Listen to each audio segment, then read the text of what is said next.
Bienvenidos a Reporte Inmobiliario TV. Hoy tenemos de invitado al arquitecto Augusto Penedo.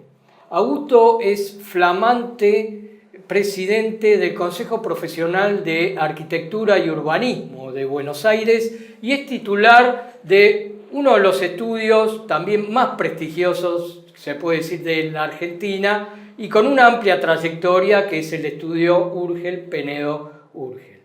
Bienvenido, gracias. Augusto, gracias por acompañarnos. Gracias, José, por invitarnos.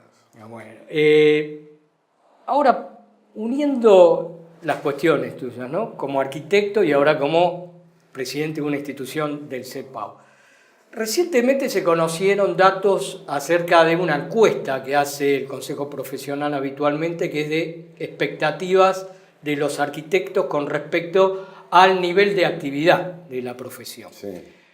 En el mes de diciembre, por lo menos, estas cifras estuvieron dentro de la opinión de la mayoría en lo que sería pesimismo acentuado.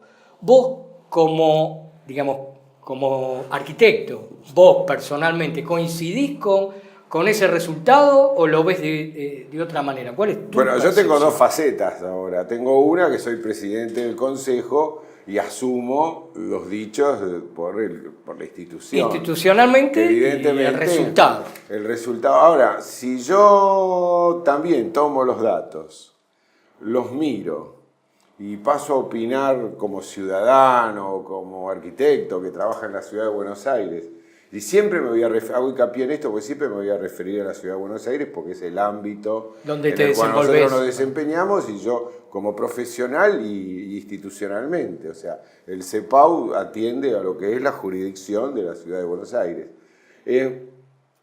Yo creo que yo sería de moderado optimismo, si se quiere. Porque si uno lo analiza, fíjate vos, que los registros si vos lo tomás con respecto al 2011, puede ser que haya habido un descenso un poco marcado. Ahora, respecto al 2013, no ha habido variaciones sustantivas. O sea, yo tengo que decir que el grueso de la actividad se desarrolla en obras que son de 2.500 metros para abajo. Exacto. Y si tomo 1.000 metros para abajo, han crecido. De 1.000 a 2.500 metros también han crecido. Ha habido más obras en el 2014 que en el 2013. Si yo tomo los grandes jugadores, o sea, es decir, los grandes emprendimientos, aquellos que superan los 10.000 metros, ha habido un descenso, pero de 21 obras a 19 obras. No es muy significativo tampoco. Si yo lo mido en porcentual, por ahí me van a decir, es un 10%. Pero lo que pasa es que eso es una franja muy específica y donde yo creo que esos jugadores no están demasiado preocupados por la coyuntura. O sea, su negocio es un mirar negocio, el largo plazo. Es mucho más de largo plazo. Donde se nota por ahí es que hay un freno, posiblemente sea en el sector de las obras de entre 5.000 y 10.000 metros. Ahí es donde se ha notado un poco más. Pero a mí me gustaría que nosotros no lo hacemos, ¿no? Hoy casualmente estuve consultando sobre eso, es medir la cantidad de metros cuadrados que eso significa. Porque nosotros lo medimos por encomienda. Por cantidad, La claro. encomienda son la cantidad de obras, pero no tenemos registro. Creo que la ciudad sí tiene registro. La ciudad por metros cuadrados, y no sé si ustedes nosotros lo llevamos y puntualmente te puedo contestar a eso. A ver. También 2014, ahora no Sí. tengo el dato exacto, pero en cantidad de metros cuadrados fue superior al 2013. Por eso. Entonces, o sea, quiere decir que esto un poco... Yo miro. A mí me encanta mirar la ciudad, las obras de arquitectura. Y yo veo que en los barrios hay muchas obras. Entonces ahí es donde yo deslindo un poco y digo, la caracterización que se ha hecho es un tanto subjetiva. La mía también es en alguna medida subjetiva, pero yo digo, hay muchos metros cuadrados que se están construyendo que tienen un origen en algo que no es el negocio inmobiliario del desarrollador.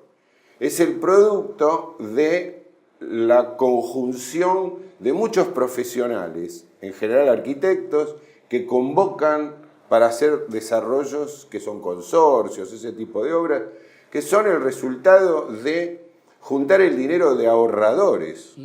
O sea, son ahorradores, no son inversores. Un ahorrador es un tipo que tiene un sobrante de dinero.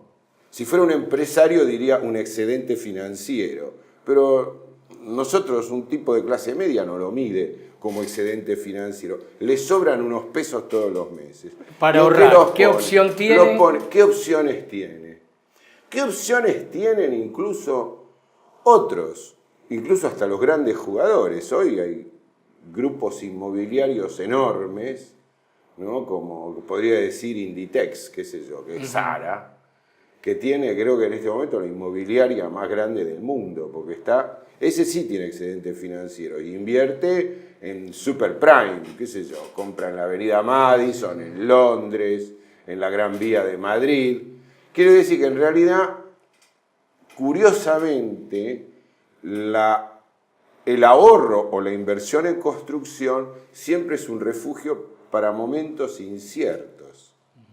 Y si lo que es la valoración que se hace es de que hay una cierta incertidumbre, o puede haber escasez o lo que fuere, evidentemente la construcción es una nueva oportunidad de refugio. Por eso es donde yo digo que soy moderadamente optimista, porque yo creo que ese concepto se sostiene. Y voy a hacer otra consideración. ¿Y qué es? Efectivamente ha sido duro, los inmobiliarios dicen, están duras las ventas, no se vende, pero los precios no bajan. Exacto. Yo creo que si a los precios se les muy bajara inelástico un el tema 15%, con respecto a la seguro demanda. que se vende, porque ese tipo que tiene dinero, que lo tiene en el colchón o donde fuera, probablemente lo compre. O alguna gente que está esperando porque no le alcanza, o está esperándolo todos están esperando como una oportunidad mejor. Los que tienen dólares, a ver si el dólar llega a 20 pesos. El dólar no llega a 20 pesos. El que quiere comprar espera a ver si los precios bajan, ¿no? Y los precios no bajan. Entonces eso ha generado una extraña distorsión. Pero mientras tanto, los grandes jugadores producen unidades de habitación que las aguantan para momentos mejores, porque todo el mundo está un poco escaldado de lo que pasó en el 2001. ¿Vos te acordás? Sí, en el 2001 claro, fue un momento tenemos una memoria fue un momento crisis, de grandes sí, oportunidades. Seguro. Vos te comprabas una manzana en la Diagonal Norte con 12.000 metros construidos por $4 millones. Nosotros hicimos un relevamiento en ese momento, te hablo del año 2002, 2003, de edificios en bloc que estaban vacantes, claro, en el microcentro. Sí, claro. Y se compraron. Era impresionante. Y hubo la tipos que los que compraron. Y los tipos que lo compraron son tipos que se animaron en un determinado momento sabiendo de que iban a subir. Entonces ahora, después de eso, ahora nadie quiere bajar. Claro, lo que pasa es que como hay esa memoria, o sea, todos, digamos, no es la misma situación. Pero a mí me da la impresión de que no se congela, o sea, hay actividad. De hecho, nosotros tenemos registrados, en el mes de enero ha habido registros y se han sostenido, o sea, hay crecimiento. Ahora, vos hablaste, te llevo a otro terreno, porque vos hablaste justamente de este modelo de profesionales que juntan el dinero de ahorradores y con eso construyen. Sí. ¿Sabes que desde otros ámbitos también es bastante discutido como, digamos, ese modelo como positivo para lo que tiene que ver como resultado final, ¿no? De que justamente se piensa más en la competencia a lo financiero con un modelo de metro cuadrado y no se atiende tanto a la calidad constructiva. ¿Vos cómo lo ves? Yo creo ¿Notás eso? Yo creo al revés. Yo creo que exactamente al revés. El negocio grande de la construcción, todos sabemos que está en el negocio financiero. Un tipo, un profesional, compañero mío de la facultad, vamos a poner de ejemplo, que tiene hecho 25, 30, algunos ya están por 50 edificios. y que lo hacen con cierto mimo, porque hacen 2, 3 obras por año, no hacen más, algunos hacen una porque son individuos. Y en general le ponen cariño y curiosamente han sido muy innovadores. De hecho, hoy la mayor innovación que se ha producido en la arquitectura en la capital federal viene de desarrollos de ese tipo que han desarrollado incluso jóvenes arquitectos, que hoy ya no son tan jóvenes porque ya están en el entorno de los 50 años, pero lo empezaron haciendo cuando estaban con 40, y que han sido o sea, se han animado a hacer dúplex, el famoso tema de los departamentos abiertos, la integración de la cocina, que antes no te lo compraba un promotor. Ahora está todo el mundo le parece cancherísimo y todo eso, pero hace unos años, y nosotros hemos tenido experiencia de ese tipo, de querer innovar en eso, y desarrolladores importantes no asumirlo, o sea, tomar el departamento convencional. Entonces ha cambiado, y eso incluso yo creo que ha potenciado particularmente algunos sectores de la ciudad, ¿no? Que gente que más canchera, más moderna, más joven, no sé cómo decirlo, y que han ido desarrollando lugares como Núñez, o sea, lugares que estaban como vacantes, que eran más... Belgrano es caro. La explosión de Villa Urquiza. Villa Urquiza, ahí tenés un buen ejemplo, la explosión de Villa Urquiza. A ver, te voy a dar un ejemplo que a mí siempre me llamó la atención porque nunca entendí por qué se daba. Dorrego-Arévalo, el par Dorrego-Arévalo, que es porque se radicaron ahí las compañías de productoras de cine y esas cosas, entonces todos los pibes que laburan ahí, que ganan buena plata, son modernos, cancheros y qué sé yo, se instalaron en ese lugar. No lo sé, no sé si derrame de Palermo no también. No sé si es el origen de eso, ¿no? Pero ese es un lugar que siempre me ha resultado curioso. Ahora, está bien comunicado, ¿no? Y ese es un desarrollo que te diría es que para mí es como espontáneo.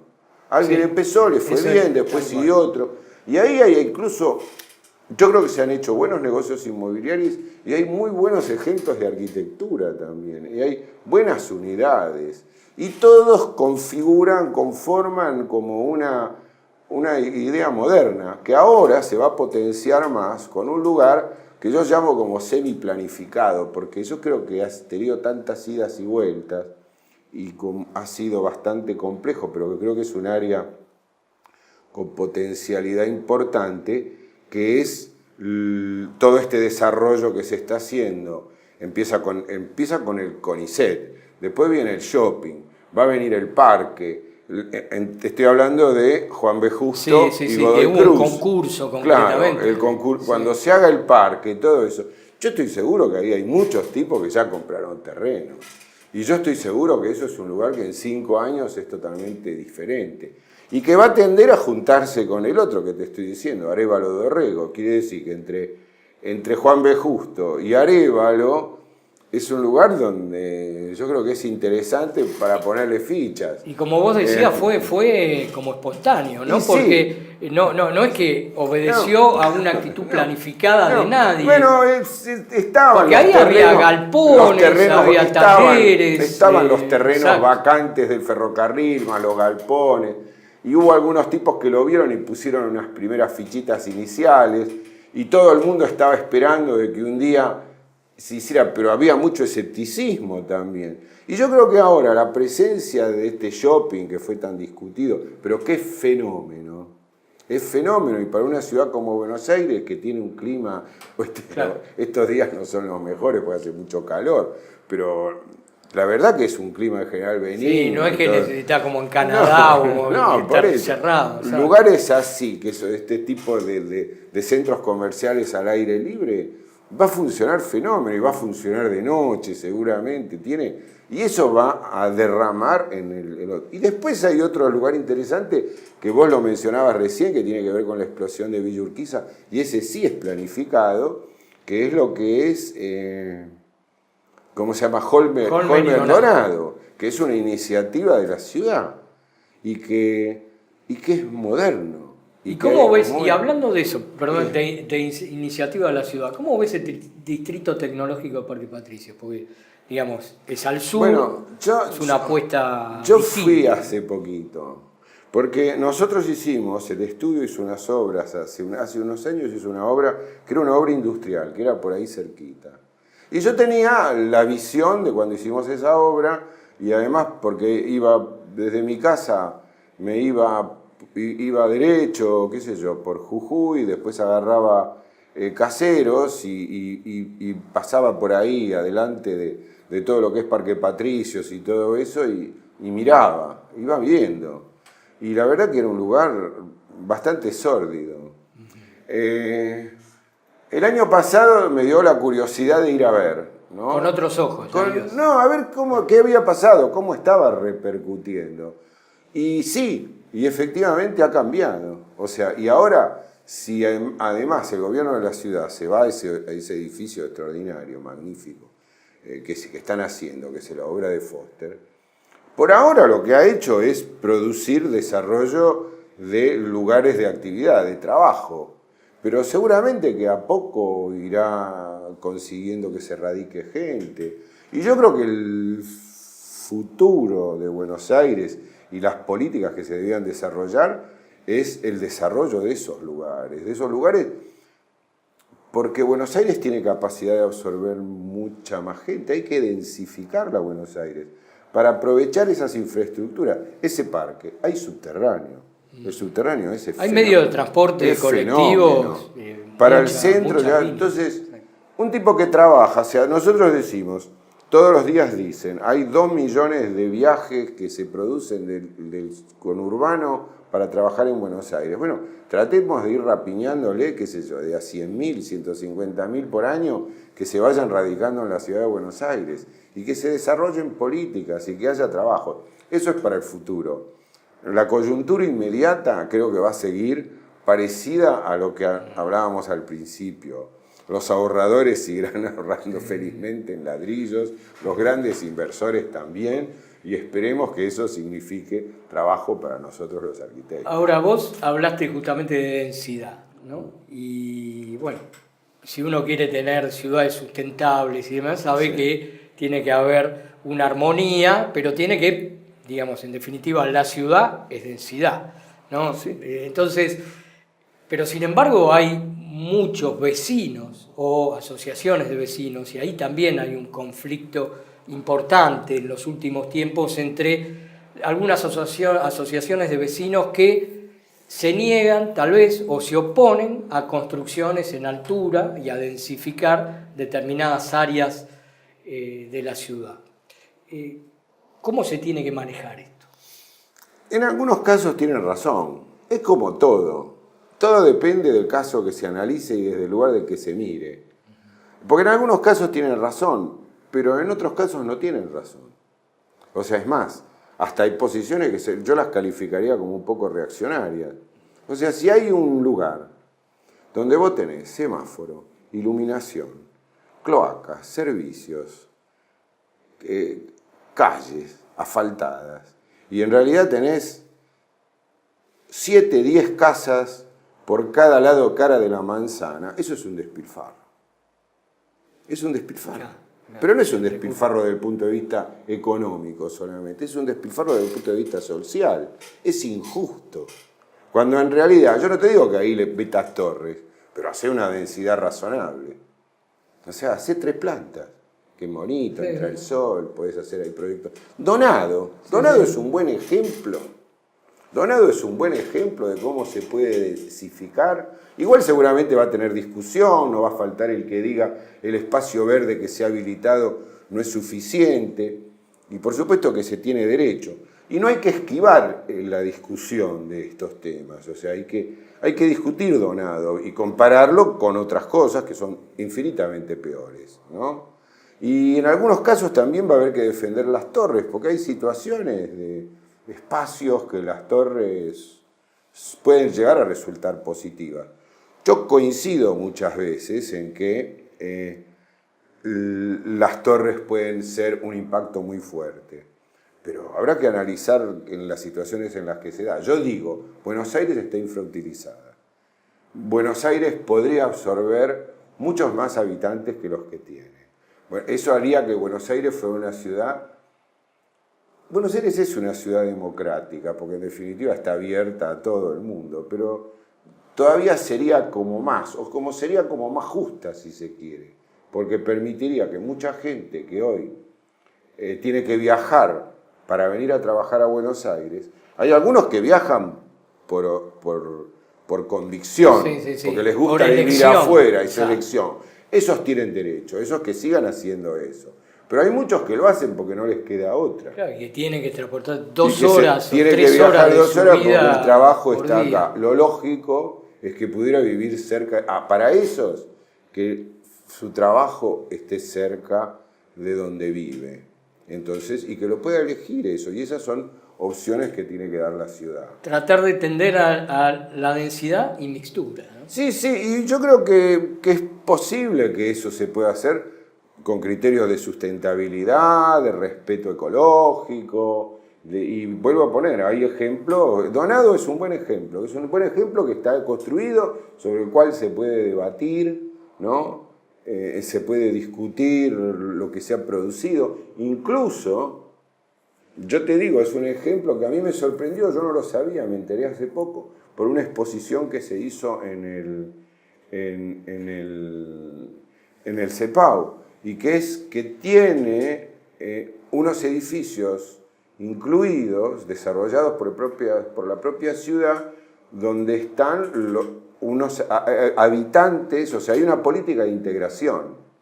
Y eso en el fondo es una cosa muy positiva también. Claro, o sea, convivir con lo preexistente. Con lo preexistente. Pero justamente también aceptar al nuevo. Efectivamente. Porque si no también estamos aplicando una política de exclusión. Absolutamente. Yo muchas veces digo que aquel que vive en una casa, como bien vos decías, en una manzana, y dentro de esa manzana hay, no sé, solamente una casa por frente, que es un despilfarro de recursos, también se está arrogando el derecho de que él tiene privilegio, pero él también fue el primero en algún momento en llegar a ese lugar, y en ese lugar, tal vez ese lugar era parte de campo, y en cierta manera también rompió la preexistencia que había. Eso, pero forma parte de lo que tiene que ver las tensiones de la ciudad. Efectivamente, que son inevitables, y que es importante no soslayarlas.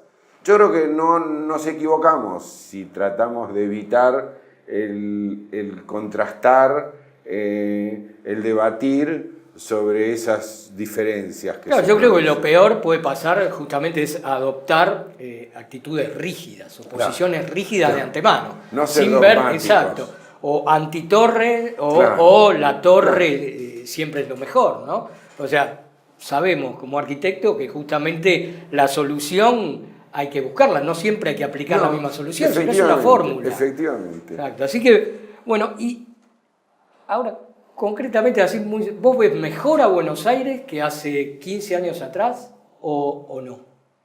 Sí, también. Sinceramente, con una mano de todo corazón. también desde el lugar en el que se mire. Buenos Aires es una linda ciudad.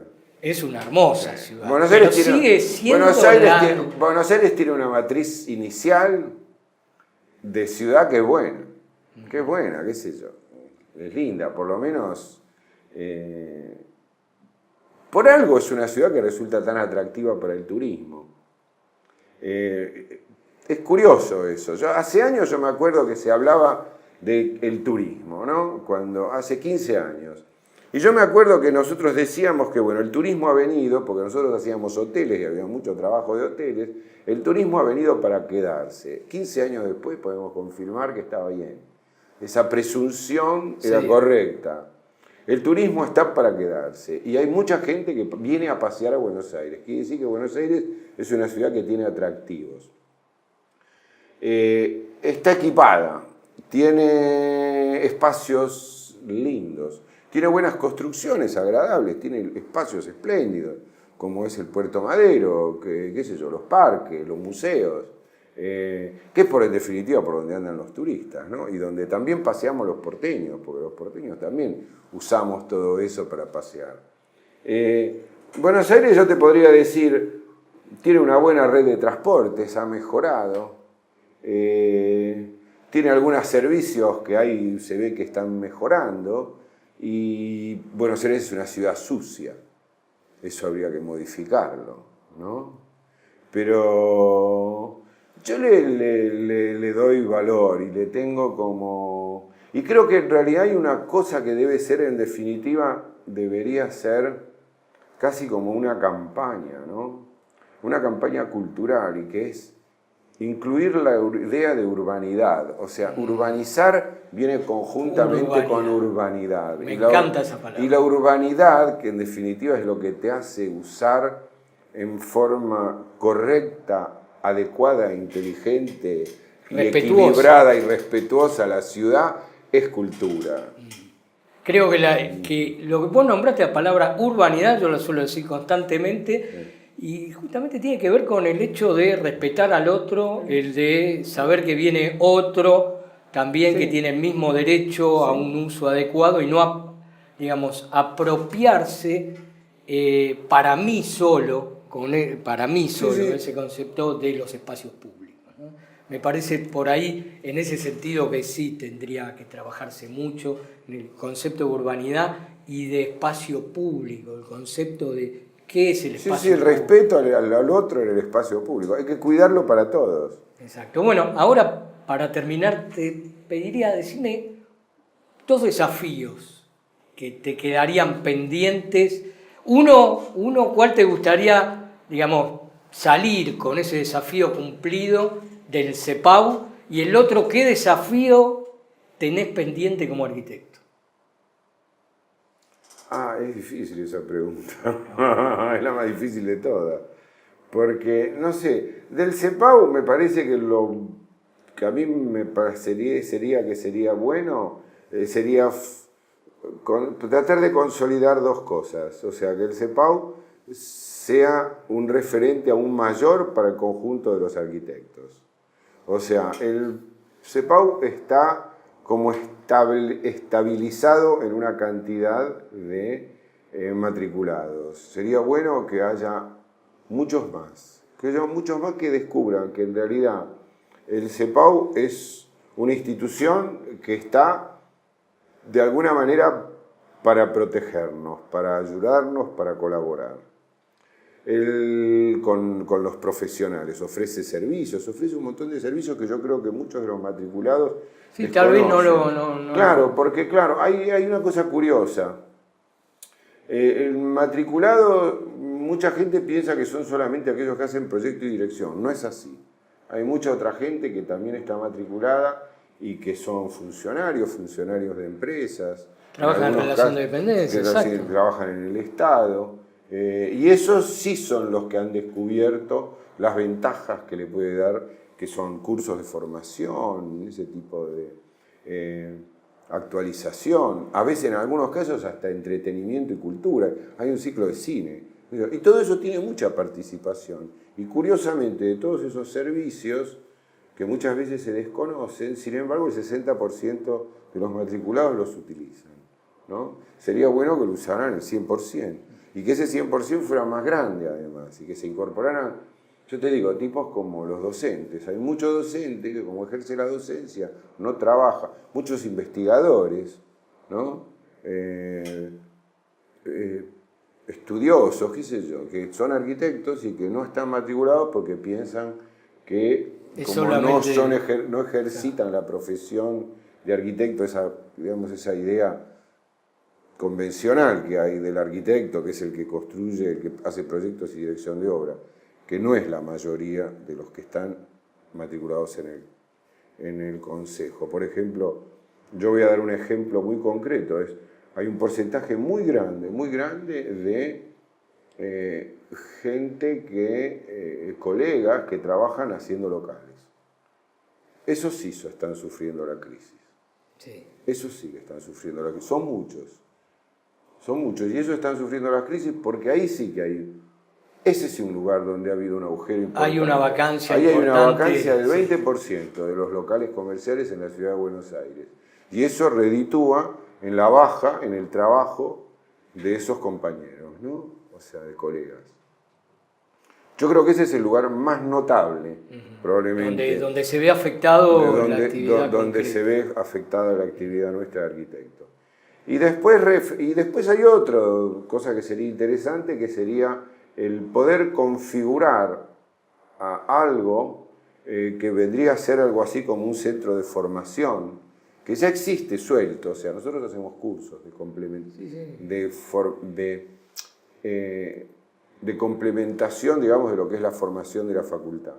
Pero de cosas que son referidas al oficio, ¿no? O sea, específicamente de algunas cosas que por ahí en la facultad no se ha podido profundizar, pero que son necesarias después para el trabajo y para la práctica de la profesión. Entonces, de alguna manera, darle como una organicidad de eso y constituir una suerte de carrera de posgrado o algo así que permita que sea como un estadio más en la formación de un arquitecto, ¿no? Por ahora es un borrador, pero es una intención que a mí me gustaría poder. Es un desafío. ¿Y como arquitecto? Y como arquitecto, no sé, qué sé yo. Hice muchas cosas. Hiciste bastante. Sí, acá y en el exterior. Hice muchas cosas. No sé, no hemos hecho un estadio, por ejemplo. Estuvimos a punto el año pasado, pero no. Ese era un tema que nos hubiera gustado hacer. Era como en deuda, sí. Después creo que... ¿Y qué opinión, por ejemplo? Debemos haber hecho todos los temas. De verdad, el otro día hice un repaso. Porque uno cada tanto hace un repaso. Ya estoy grande, entonces voy repasando. Y tenía que preparar una charla, entonces estuve mirando todo lo que habíamos hecho. Y creo que hemos hecho de todo. En serio, qué sé yo. Bueno, un estadio no hemos hecho. Y no sé si nos queda alguna otra. Porque han hecho planificación urbana. Sí, hemos hecho no grandes temas, pero no hemos hecho una ciudad, pero hemos hecho segmentos, eso sí. Hemos trabajado mucho. Bueno, Augusto, fue un gusto tenerte acá, bueno, charlar de estos temas, seguramente. Me encantó venir, porque siempre además uno tiene la oportunidad en estos lugares, además de intercambiar ideas, es de poder uno decir lo que cree que se podría hacer. No lo que ha hecho, sino lo que se podría hacer.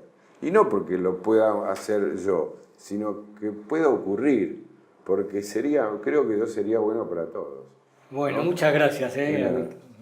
Esto fue Reporte Inmobiliario TV.